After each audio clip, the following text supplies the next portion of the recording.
देंगे और बिखरे पड़े रहेंगे तो हमारी जो हालात आज के तारीख में है इससे बद से बदतर होती जाएगी। मैं तो यही कहूंगा कि मैं अकेला ही चला था जफर साहब, मैं अकेला ही चला था जानिबे मंजिल, मगर लोग साथ आते गए कारवां बनता।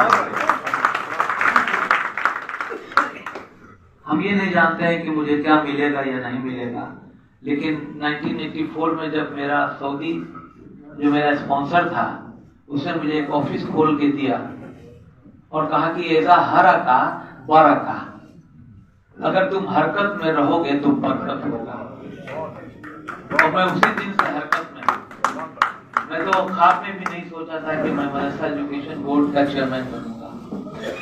मुझे भेजा गया, बनाया गया और कहा गया कि आपको हाकिम के हैसियत से बना रहे हैं, आप जाके सेवा कीजिए।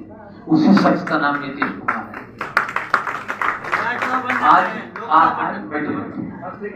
आज मैं सिर्फ ये कहना चाहता हूँ अपने तमाम हिंदू मुस्लिम भाई से, मनोरंजन सिंह भी मेरे साथ आए हुए हैं, सोनपुर से 3 गाड़ी लेकर का अपने खर्चे पर लेके आए। बोले कि नहीं अगर आप कुरान है तो मैं आऊंगा, शमीम साहब वहां से आए, आप सब लोग मिल के रहें। अल्लाह के रसूल सल्लल्लाहु अलैहि वसल्लम ने जो कारवां 1448 साल पहले निकाल दिया, लेके चले, और जैसा कि अरशद फिरोज साहब ने कहा कि वो हुजूर सल्लल्लाहु अलैहि वसल्लम के यौम पैदाइश को खूब मनाते थे, नात पढ़ते थे, कोई मिलादुन नबी करते थे। तो जो कारवां 1448 साल पहले जो अल्लाह के रसूल ने चलाया वो क़यामत के दिन तक चलता रहेगा इंशाअल्लाह। आप कितने देर तक शरीके काफिला हैं इसका एहतसाब आप कर लीजिए। ऐसा बोल रहे थे विसामुद्दीन साहब भी तो सारा डाटा पेश कर रहे थे, क्यों भीख मांगते हो गुनाहगार की तरह, क्यों भीख मांगते हो गुनाहगार की तरह, हक चाहिए तो छीन लो हकदार की तरह। करना ही नहीं जाने। हमने उस शख्सियत से लड़ा है जिसके सामने हिंदुस्तान में कोई लड़ नहीं सकता था। नाम तो नहीं लूंगा, सिराज भाई आप जानते हैं।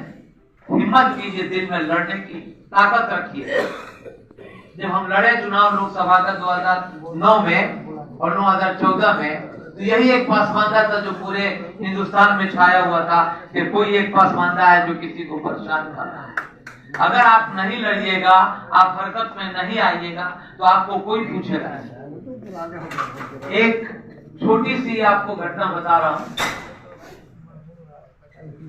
सभी लोगों ने अपनी अपनी बातें कही अब्दुल करीम अंसारी साहब के लिए। किसी ने कहा 16 साल में जेल चले गए, किसी ने कहा कि 15 साल में डेलीगेट लेकर के कोलकाता चले गए, डेलीगेट के कांग्रेस के मेंबर बन गए, मुस्लिम लीग बनाया, 6 लोग जिताए।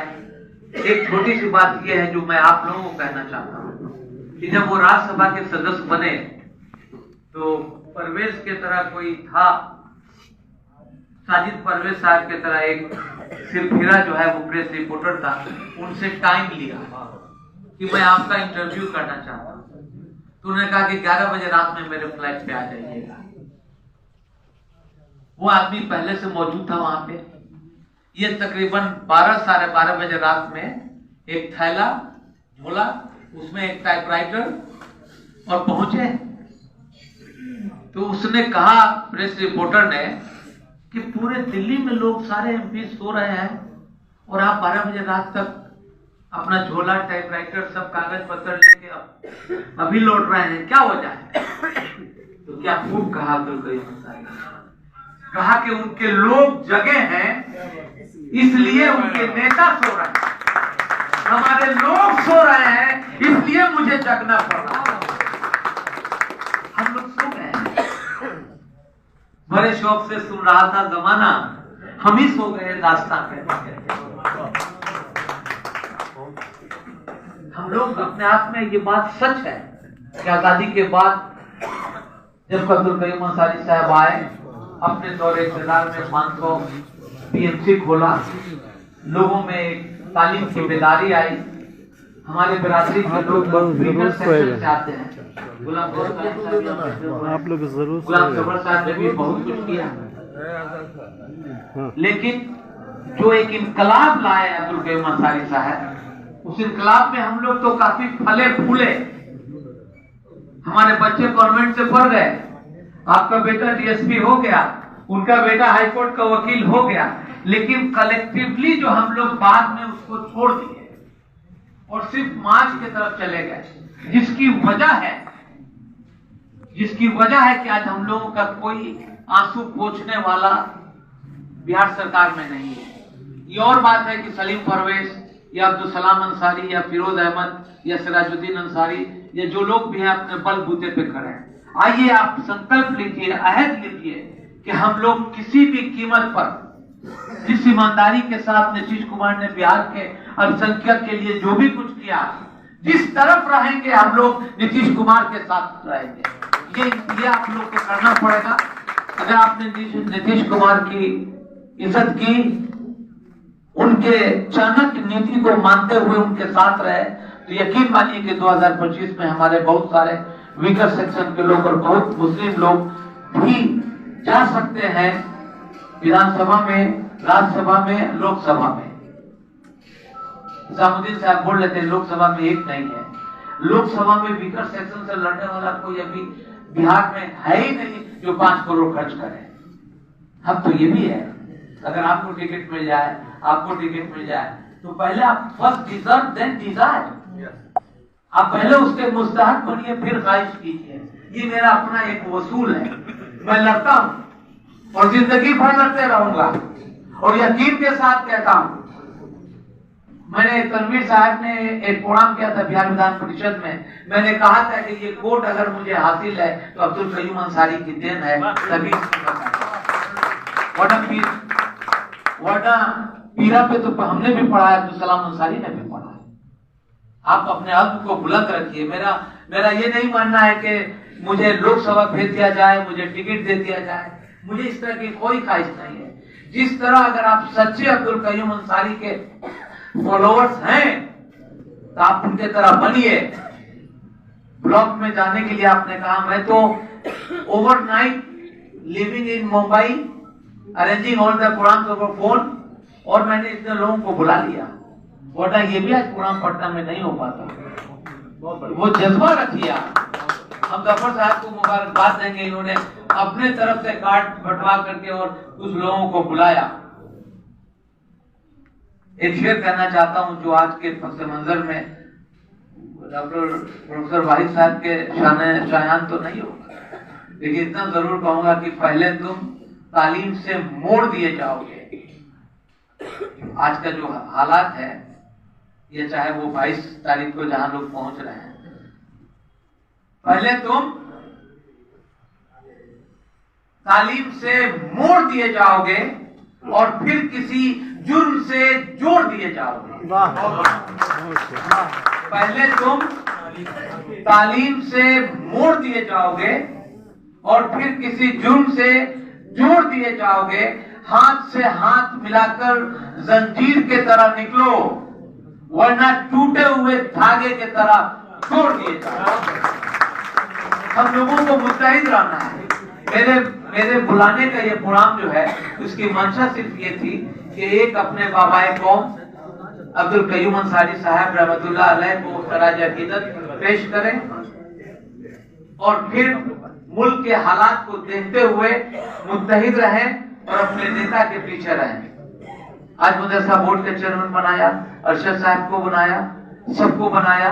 अब चुनाव का टाइम है 2024-25, उसमें हम लोग जी जान से लग करके अपने नेता आदरणीय नीतीश कुमार की मदद करें, क्योंकि आजादी के बाद अगर किसी अल्पसंख्यक के आंसू को पोंछने का काम किया है तो सिर्फ नीतीश कुमार ही किया है, और उसी के रास्ते पे चल के हम लोगों को इज्जत मिलेगी और हमारी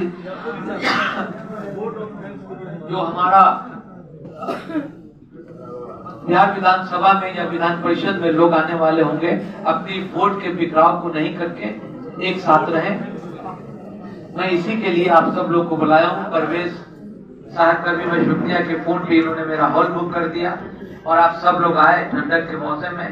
बहुत ज्यादा मैं कुछ नहीं बोलते हुए आपसे सिर्फ ये गुजारिश करना चाहता हूँ कि जब कभी किसी तरह की भी जरूरत पड़े, मैं बिहार मदरसा एजुकेशन बोर्ड में 10 से 6 बजे तक बैठता हूँ और ईमानदारी और दयानतदारी के साथ काम करता हूँ। अगर इस्लाम को जिंदा रखना है तो मदरसे की कायम जरूरी है। मैं इसी के लिए कोशा हूँ और कोशिश करूंगा कि अपने पूरे दौरे इक़्तिदार में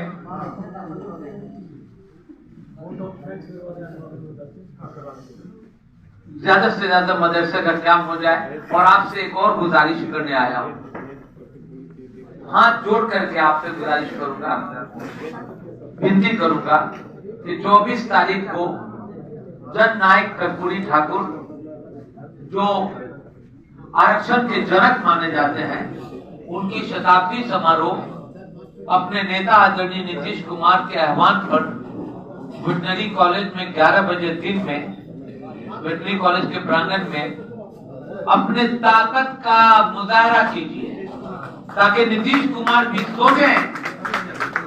इकबाल का वो शेर मुझे याद आ रहा है कि जमहूरियत वो तर्ज हुकूमत है, सरदार साहब, जमहूरियत वो तर्ज हुकूमत है जहां बंदे को तौला नहीं करते, गिना करते हैं।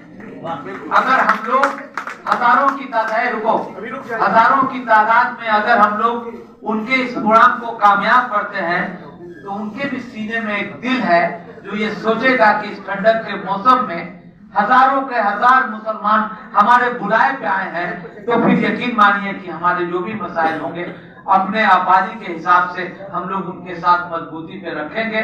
और आने वाले चुनाव में हम लोग कोशिश करेंगे कि हमारे ज्यादा से ज्यादा लोकसभा की सीट मिले, हम लोग लोकसभा में जाएं, जो लोग नहीं जा सके उन्हें राज्यसभा भेजा जाए, विधानसभा में टिकट मिले और फिर विधान परिषद में मिले। इसके लिए थोड़ी सी कुर्बानी देनी पड़ेगी। अगर आप अब्दुल कयूम अंसारी को बोलते हैं कि 15 साल में वो डेलीगेट के मेंबर बन गए, 16 साल में जेल चले गए, फिर दिल्ली चले गए, फिर उन्होंने पूरी जिंदगी जो है वो अपने कौम के लिए, अपने लोगों के लिए जीते मरते रहे। और यहाँ तक के सैलाब के जमाने में 18 जनवरी 1973 को जो उनके गांव में एक सैलाब आया था, वहां के लोगों को देखने के बाद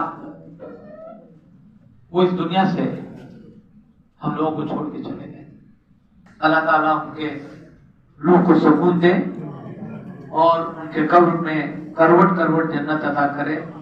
हम लोग अंसारी के वंशज हैं, हम लोग आपसे गुजारिश करेंगे कि अपना सतुआ, अपना झोला पकड़ के बैनर उर्दू में रहे, अपने बैनर रखते हुए 24 जनवरी को आप जरूर आइएगा, ये मेरी आपसे गुजारिश है।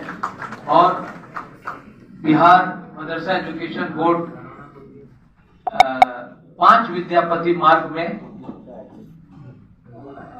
हमने वहां पे रहने खाने का इंतजाम किया है और वहीं से हम लोग जत्था बना के अपने अपने कारवां में, जिसमें शगुफ्ता परवीन भी 200-250 महिला को इकट्ठा कर रही है, अशरफ साहब दीवान से लेके आएंगे, मुस्तफा हसन साहब आएंगे, हाफिज समीम साहब आएंगे और सब लोग रहेंगे वहां पे। आपका सब इंतजाम रहेगा। 5 विद्यापति मार्ग में मैं खुद वहां मौजूद रहूंगा। मुझे उम्मीद है कि आप लोग ज्यादा से ज्यादा तादाद में आइएगा और हम लोग वहां से जत्था बना के अपनी ताकत का मुजाहरा करते हुए उस प्रोग्राम को कामयाब करें। आप सब लोग इस ठंडक में आए, आप लोगों के लिए छोटा मोटा इंतजाम हुआ है, नाश्ता, पानी, चाय का, आप सब लोग करके जाएंगे और इंशाअल्लाह फिर जिंदगी है, हयात वफा की, तो फिर 1 जुलाई को अब्दुल कयूम अंसारी साहब की जयंती में हम लोग कहीं ना कहीं